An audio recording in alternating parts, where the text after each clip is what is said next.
है। टाइप 3 क्या है? किसी टावर पे अभी भी हो बट आप बॉल को किसी यू वेलोसिटी से ऊपर से फेंकोगे। और जिसका जो बहुत बड़ा जो इंपॉर्टेंट जो फेमस एग्जांपल है that is motion the gravity in 1D। इसका मतलब ये है, एक तो इक्वेशंस ऑफ मोशन है ही नंबर 1, नंबर 2 अगर यहाँ पे दो मासेस इन्वॉल्व है और उसमें से एक का मास बहुत बड़ा है तो हम उस फिनोमिनन को कहते हैं ग्रेविटी। सलाम साथियों, मेरा नाम कुमेल अब्बास है। आप सबका स्वागत है फिर से सीक्वेंशियल फिजिक्स के चैनल पे।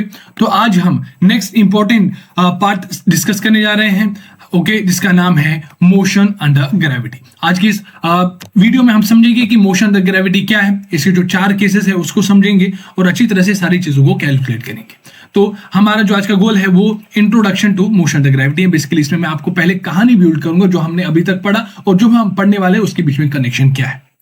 अब उसके बाद मोशन अंडर ग्रेविटी को स्टार्ट करेंगे, बट उसको मोशन अंडर ग्रेविटी को समझने के लिए मैं पहले आपको ग्रेविटेशन, ग्रेविटी और एक्सेलरेशन ड्यू टू ग्रेविटी क्या होता है उसको समझेंगे। फिर हम मोशन अंडर ग्रेविटी की डेफिनेशन को समझेंगे, इक्वेशन ऑफ मोशन को फिर से रीराइट करेंगे थोड़ी सी चेंज करके, और टाइप्स ऑफ मोशन हम जो 4 टाइप्स ऑफ मोशन उसको डिस्कस करेंगे, साइन कन्वेंशन क्या है उसको डिस्कस करेंगे, और फिर हम अपना टाइप 1 डिस्कस करेंगे। क्वेश्चन प्रैक्टिस तो है ही। तो यह हमारा जो है आज का गोल है। तो चलिए थ्योरी पे आते हैं।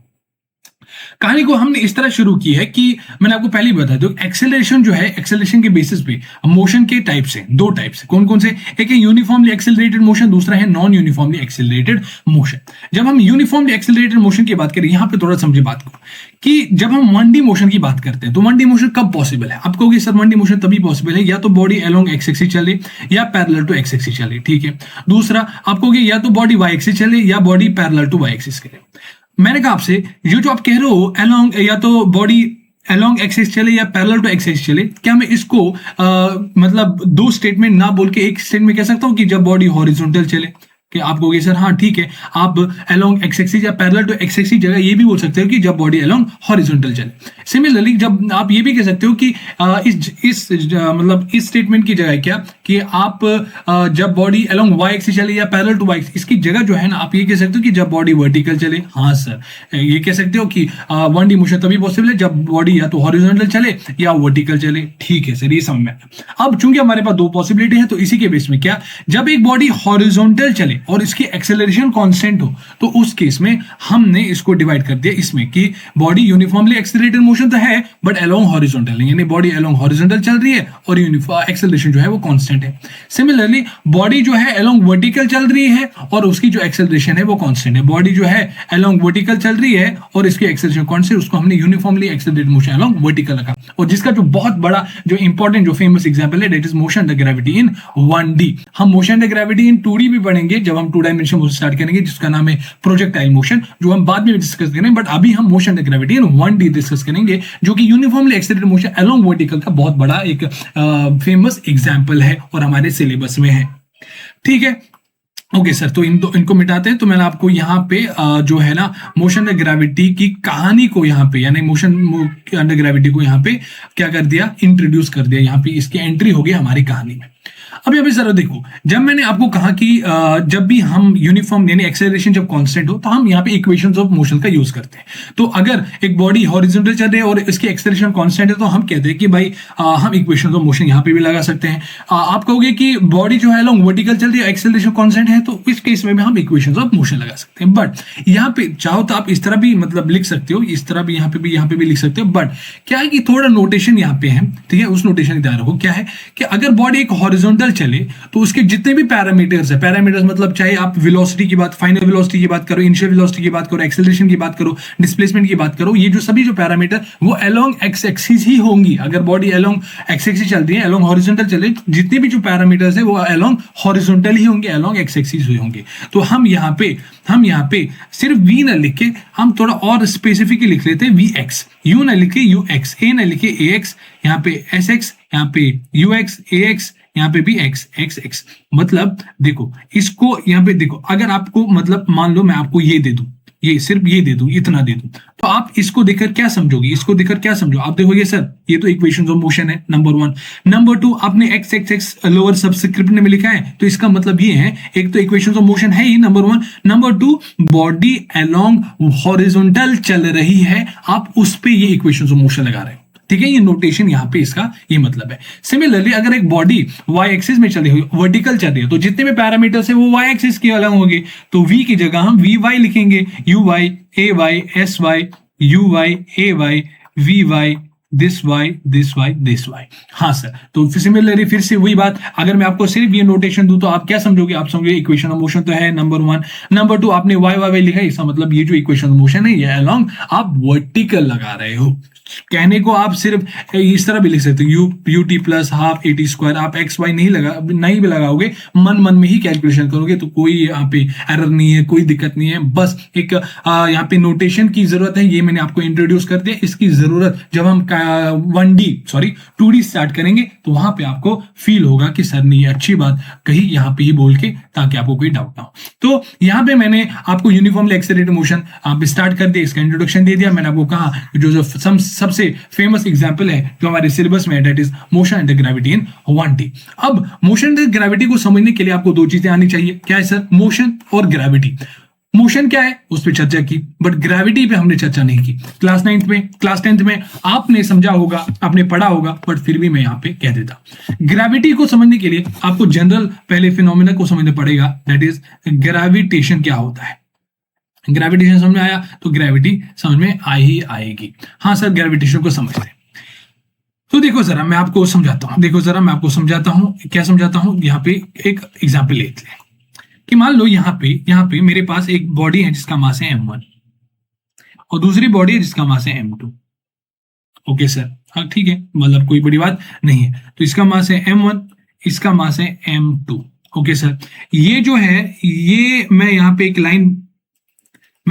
लाइन बनाने जा रहा हूं, that is line joining there masses. ये क्या है? ये जो लाइन है this is line joining there masses, line joining there masses. Okay sir, straight line है। ओके सर, और ये जो दूरी है दैट इज r।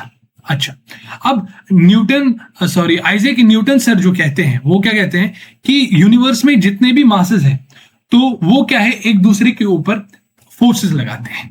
क्या लगाते हैं? एक दूसरे के ऊपर फोर्स लगाते हैं। समझा बात को कि m1 जो है वो m2 पे फोर्स लगाएगा, m2 जो है वो m1 पे फोर्स लगाएगा, नंबर वन। नंबर टू, ये जो एक दूसरे के ऊपर जो फोर्स लगा रहे हैं वो इक्वल एंड अपोजिट होगा, और वो लाइन ज्वाइनिंग देयर मासेस के अलोंग रहेगा। इसका मतलब ये है कि अगर मैं m1 की बात करूं, इस पे कौन फोर्स लगाएगा सर? m2 लगाएगा। तो m2 ने m1 पे फोर्स लगाएगा, अब उसकी डायरेक्शन क्या होगी? Along line joining there masses, यानी इस डायरेक्शन में होगी। तो इसकी जो यहाँ पे डायरेक्शन होगी इस डायरेक्शन में होगी। सिमिलरली m1 ने m2 पे फोर्स लगाया तो वो जो उसकी डायरेक्शन होगी along line joining there masses, और इस डायरेक्शन में इक्वल है और अपोजिट है। अब इसको देखो जरा, चूंकि ये जो फोर्स है this is force on one due to two, तो हम यहाँ पे लिखने, इसका नोटेशन है force on one due to two. Similarly इसका नोटेशन है force on two due to one. What is F12? This is gravitational force on 1 due to 2. This is gravitational force on 2 due to 1. Okay, लिखने का तरीका। अच्छा, अब Newton sir ने कहा ये जो फोर्स ऑन 1 या फोर्स ऑन 1 ड्यू टू 2 है या फोर्स ऑन 2 ड्यू टू 1 है, इनका मैग्नीट्यूड सेम है। लेट्स सपोज इनका मैग्नीट्यूड F है, और वो कहते हैं कि ये जो बराबर होता है, किसके बराबर होता है? G, gravitational constant, into masses का product m1 m2 divided by ये जो रेडियस, मतलब इनके बीच में जो डिस्टेंस है उसका स्क्वायर। ये इसने कहा था कि ये जो है ये फोर्स आप निकाल सकते हो। ठीक है, डायरेक्शन तो मैंने आपको बताई, डायरेक्शन क्या है? Equal and opposite. मैग्नीट्यूड आप इस फॉर्मूला से निकाल दो। अच्छा, अब ये जो फिनोमिनन है, ये जो आप देख रहे हो, ये क्या देख रहे हो कि एक मास है और दूसरे मास पे फोर्स लगा रहा है। ये जो मास है ये भी दूसरे मास पे फोर्स, ये जो फोर्सेस है एक तो इक्वल है और दूसरा अपोजिट है। इसी को हम कहते हैं ग्रेविटेशन। ग्रेविटेशन क्या है? It's a phenomenon. क्या है? It's a phenomenon. It is a phenomenon, यहां पे लिख लो, it is a phenomenon, it's a phenomenon by which two masses, yeah, by which two bodies, any two bodies, यहाँ पे लिखो any two bodies exert equal and opposite force on each other along line joining their masses.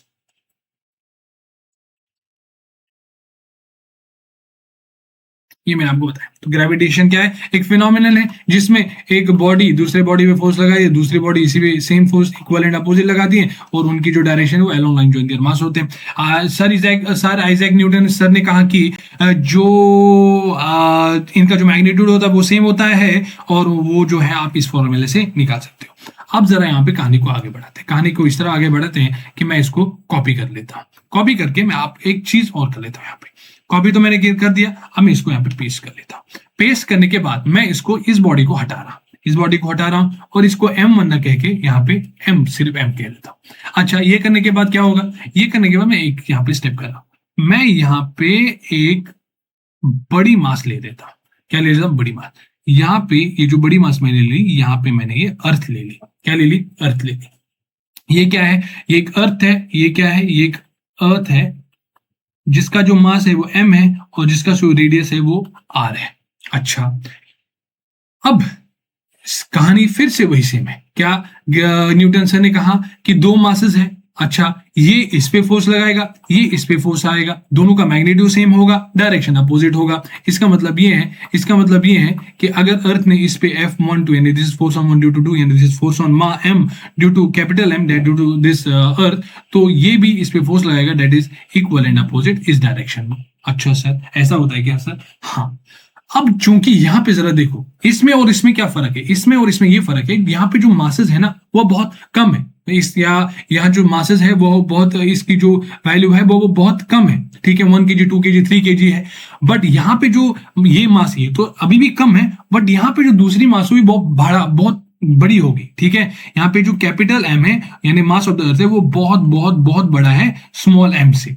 तो अगर यहाँ पे दो masses involve है और उसमें से एक का मास बहुत बड़ा है, तो हम उस फिनोमिनन को कहते हैं ग्रेविटी। है तो ये ग्रेविटेशन ही, बट चूंकि एक बॉडी का जो मास वो दूसरे बॉडी से बहुत बड़ा हो गया, तो यहाँ पे जो फिनोमिनन क्या होगा, दो एक दूसरे के बाद इक्वल एंड अपोजिट फोर्स है, उसको हमने कहा ग्रेविटी। बस ग्रेविटेशन और ग्रेविटी में सिर्फ ये फर्क है कि ग्रेविटेशन में कोई भी दो बॉडीज लो उनकी मास बहुत कम होगी, और ग्रेविटी में एक तो बहुत बड़ी मास होगी और दूसरा बहुत कम होगी कंपैरेटिवली।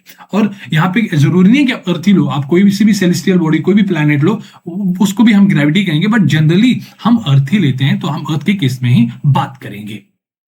तो हाँ सर, तो ग्रेविटी भी हमें समझ में आ ही गई कि ग्रेविटी कुछ है नहीं, बल्कि बस क्या है कि ग्रेविटी कुछ है नहीं बल्कि क्या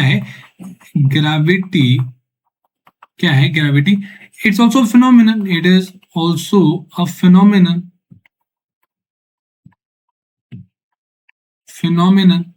in which an earth and any other body exerts equal and opposite forces on each other।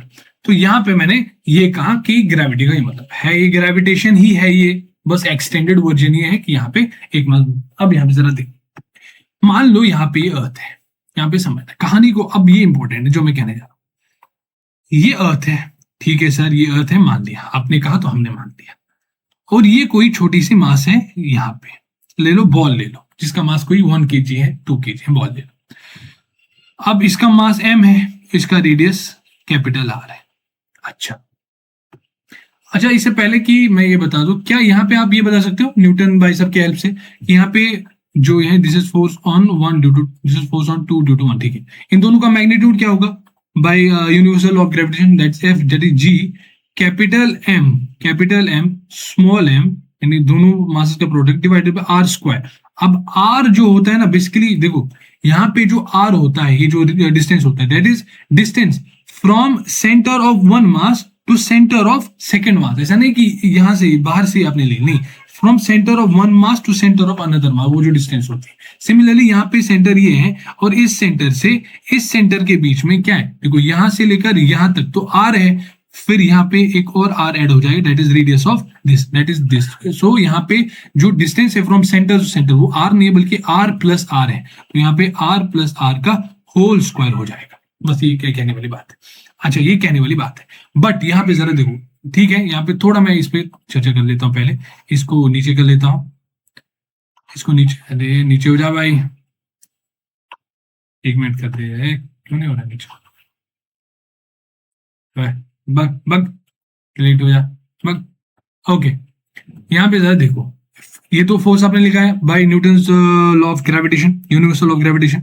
But यहाँ पे जरा देखो, अगर मैं एक काम करता हूँ, जी एम एम तो ठीक है, डिवाइडेड बाय, मैं कैपिटल आर को बाहर निकालता हूँ, कैपिटल आर को जैसे बाहर निकाला वो आर स्क्वायर बाहर निकलेगा, यहाँ पे आर अपॉन आर बचाएगा +1 अपॉन स्क्वायर। सर ये क्या क्या किया आपने, देखो इसको इसको दिखा रहा हूं, जो आर प्लस आर का होल स्क्वायर है, तो अगर मैं यहाँ यहाँ यहाँ कैपिटल आर अंदर ही अंदर बाहर निकालूं, तो यहाँ पे मैं नहीं लिख सकता आर अपॉन आर +1, क्योंकि यहाँ से तो आर कॉमन निकाला मैंने, तो यहाँ पे 1 बचा, क्योंकि यहाँ पे आर था ही नहीं तो मैंने डिवाइड कर दिया। जब ये अंदर हो जाएगा, ये इससे इससे कैंसिल हो जाएगा, आर इंटू 1 आर हो जाएगा, तो ये अभी भी नहीं निकलेगी, बट ऊपर तो स्क्वायर है, अब स्क्वायर इस पे भी आ जाएगा, यानी आर स्क्वायर पे भी आ जाएगा और इस पे भी आ जाएगा। यही मैंने यहाँ पे लिखा, r square plus this. Sir हाँ, ये तो ठीक है, आपने बता दिया तो ठीक है, अच्छा किया आपने, बट हमें शायद पता था। मैंने कहा अब एक काम कर दो कि G m m upon are square, तो ठीक है, यहां पे अगर आप देखोगे जो रेडियस ऑफ अर्थ है ना, वो बहुत बहुत बहुत बड़ा है स्मॉल आर से। ये जो डिस्टेंस है, रेडियस बहुत बड़ी होती है, शायद 6400 किलोमीटर रेडियस होती है, और ये रेडियस, ये जो डिस्टेंस वो कितनी होगी, 1 किलोमीटर, 2 किलोमीटर, 3 किलोमीटर, तो ये जो ये आर है ये बहुत कम होता है इससे, तो ये जो कैपिटल है वो बहुत बड़ा होता है आर से, तो हम यहां से कह सकते हैं कि आर अपॉन आर, इसको इधर ले लो, क्या हम कह सकते हैं वो बहुत बहुत कम है 1 से, तो हमें निकला कि आर अपॉन आर है वो बहुत बहुत बहुत कम है, तो एक तरह से टेंड्स टू 0 ही करता है, बहुत बहुत कम है तो टेंस, वो क्या होगा 0.02, तो हम इसको लिखते हैं टेंड्स टू 0 ही। तो क्या मतलब ये 0 हो गया, हाँ सर, तो क्या यहाँ पे क्या बचा, 1 बचा, 1 का कोई सेंस नहीं, R square into 1 R square ही होता है, तो इसका मतलब यहाँ पे 1 बचा, तो इसका मतलब G m m upon are square यहाँ पे फोर्स निकला। वाइल आर क्या है, radius of earth, while r क्या है, रेडियस ऑफ अर्थ। तो ये मैंने आपको यहाँ पे भी जो है यूनिवर्सल लॉ ऑफ ग्रेविटेशन को भी समझा है। तो ये थी यहाँ तक की कहानी। अब मैं आपको एक इंपॉर्टेंट और बात बताने जा रहा हूँ, that acceleration due to gravity, but उस कहानी जरा समझो कि मान लो यहाँ पे जो है, यहाँ पे एक अर्थ है, ये लो ये अर्थ है, ओके सर ये अर्थ है, तो इसका सेंटर ये रहा। अच्छा, यहाँ पे एक दूसरी मास है छोटी सी, यहाँ पे मान लो बॉल मान लो, ठीक है, उसका सेंटर ये है, इन दोनों के सेंटर को मैच करो, कनेक्ट करो, ये रहा इसका और ये रहा इसका सेंटर। इस अर्थ का जो मास है वो m है, रेडियस r है। अच्छा, और इसका जो मास है वो स्मॉल m है। अब ग्रेविटी की कॉन्सेप्ट से हम ये बताएंगे कि अर्थ ने इस पे फोर्स लगाया होगा नीचे की डायरेक्शन में, और मास ने इस अर्थ पे लगाया होगा, यानी इसने इस पे लगाया होगा ऊपर की डायरेक्शन में फोर्स। अब यहाँ पे जरा समझो कि जब फोर्स आता है तो एक्सेलरेशन आता है। मतलब मान लो ये एक डब्बा है, इस डब्बे पे मैंने इस डायरेक्शन में फोर्स लगाया, मान लो आप, मतलब ये डब्बा है, आपने इसको इस डायरेक्शन में धक्का दिया, तो धक्का देने के बाद पहले ये रेस्ट पे थी, तो फिर जाके इसमें कुछ वेलोसिटी आई, तो वेलोसिटी चेंज हुआ, इसका मतलब एक्सेलरेशन आया, तो आपने फोर्स लगाया तो ये एक्सेलरेट होगी। अच्छा, तो फोर्स लगाने पे एक्सेलरेशन आता है, ठीक है, वो एक्सेलरेशन आप निकाल सकते हैं क्या, वो एक्सेलरेशन निकाल सकते हैं आप क्या? आप कहोगे सर कैसी बात कर रहे हो, हमने पढ़ा था F is equal to M A, यानी force is equal to mass into acceleration. यहां से हम ए की वैल्यू हम निकाल सकते हैं, that is F by m, okay, that is force upon m। यहाँ पे मुझे बताओ कि अगर यहाँ पे मैं इसको F कहता हूं, क्या मैं इसको भी F कह सकता हूँ? हाँ सर, इक्वल एंड अपोजिट होता है। ओके सर, ठीक है, इतना समझ में आया। मुझे ये बताओ कि इन दोनों में से किसका मास ज्यादा है? आप कहोगे, आपने तो अभी बताया कि जो मास ऑफ अर्थ है वो बहुत बहुत बहुत बड़ा है, किससे? m से। तो यहाँ पे जरा देखो इस रिलेशन से कि अगर दोनों का फोर्स सेम है, तो क्या मैं ये कह सकता हूं कि एक्सेलरेशन जो है इनवर्सली प्रोपोर्शनल टू मास है। इसका मतलब यहाँ पे जरा, इसका मतलब ये है कि जिसका मास ज्यादा है वो एक्सेलरेट कम होगी, जिसका मास कम है वो एक्सेलरेट ज्यादा होगी। इन दोनों में से यहाँ पे देखो, इसका मास कम है, इसका मास कम है, तो इसका मतलब ये एक्सेलरेट सेम फोर्स पे एक्सेलरेट ज्यादा होगी, और इसका जो मास है वो बहुत बड़ा है, तो सेम फोर्स पे इसके एक्सेलरेशन बहुत कम होगी। इसकी एक्सेलरेशन बहुत कम होगी, तो वो बहुत नेग्लिजिबल होती है, तो उसको हम कैलकुलेट भी नहीं करते और ना ही उसको देखते। ओके, क्यों? क्योंकि इसका मास बहुत बड़ा है, पर चूंकि इसका मास बहुत कम है तो सेम फोर्स पे ये ज्यादा एक्सेलरेट होगी, और उसकी डायरेक्शन क्या होगी? नीचे की डायरेक्शन होगी। उसको मैंने अभी के लिए ए कहा। तो क्या आप ये एक्सेलरेशन निकाल सकते हैं क्या? हाँ सर, एक्सेलरेशन निकाल सकते हैं। वही एक्सेलरेशन ही है, F is equal to mass into acceleration, यहां से इस फॉर्मूले से। मैंने कहा एक और फॉर्मूला हमारे पास। उन्होंने कहा क्या? मैंने कहा अभी तो निकाला, एफ जो होता है यानी this is gravitational force of earth, और वो होता है by Newton's law of gravitation, that is G mass of earth mass of object divided by r square, that is radius of earth.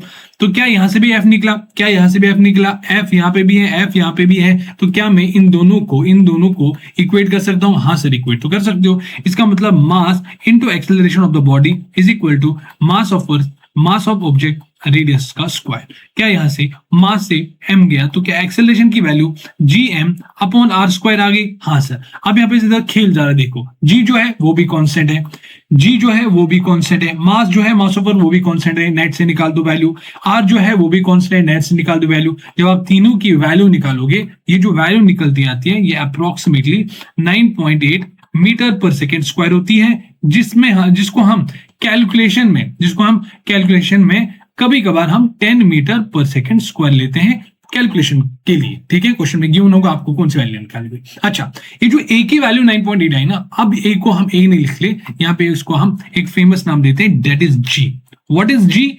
Ji is यानी जिसकी value 9 this है, जिसको हम 10 metre पर सेकेंड स्क्वायर भी लिख सकते हैं। अब जी क्या है? इसी को हम कहते हैं this is acceleration due to gravity. This is acceleration due to gravity. Sir क्यों एक्सेलरेशन ड्यू टू ग्रेविटी? अरे भाई, इसमें इस बॉडी में किसने फोर्स लगाया? अर्थ ने। तो ये जो एक्सेलरेशन वो किससे प्रोड्यूस हुआ? उसी अर्थ ने जो फोर्स लगाया, उसी फोर्स से इसमें एक्सेलरेशन प्रोड्यूस हुआ, और उसी को हमने, एक्सेलरेशन तो है ही बट नोटेशन क्या है? G, that is acceleration due to gravity. अब जरा यहाँ पे देखो, क्या मोशन अंडर ग्रेविटी में, क्या मोशन अंडर, हम क्या पढ़ रहे थे? मोशन अंडर, कहां गया था? हम क्या पढ़ रहे थे? अच्छा, मोशन अंडर ग्रेविटी पढ़ रहे थे। मोशन अंडर ग्रेविटी पढ़ रहे, ये रहा मोशन अंडर ग्रेविटी। अच्छा, मोशन अंडर ग्रेविटी की अगर आप एक अब जो है ना डेफिनेशन बता सकते हो, वो क्या है? वो क्या है motion under gravity? Motion under gravity की डेफिनेशन ये है कि व्हेन बॉडी इज अंडर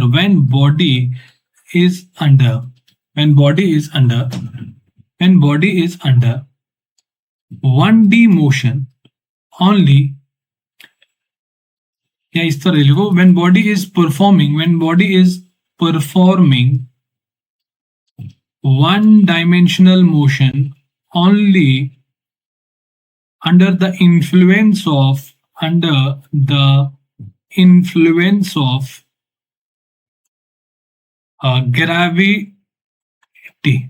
अगर एक बॉडी मोशन में है और उस पर सिर्फ और सिर्फ ग्रेविटी लग रही है, बॉडी 1D मोशन में है और उस पर सिर्फ और सिर्फ ग्रेविटी लग रही है, तो उसको हम कहते हैं that is motion under gravity in 1D।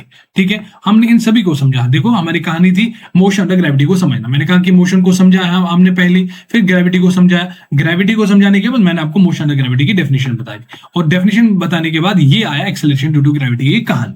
यानी जब भी मोशन अंडर ग्रेविटी होती है तो वहां पे जो बॉडी होती है वो जी एक्सेलरेशन से नीचे की डायरेक्शन, हमेशा नीचे की डायरेक्शन में क्या होता है? एक्सेलरेट हो। उस जी की वैल्यू 9.8 मीटर पर सेकंड स्क्वायर होती है, और कभी कभार हम 10 मीटर पर सेकंड। तो इसका मतलब ये है कि जब भी मोशन अंडर ग्रेविटी होता है, यानी जब भी हम ये कहते हैं कि जब भी मोशन अंडर ग्रेविटी होता है, so therefore in motion under gravity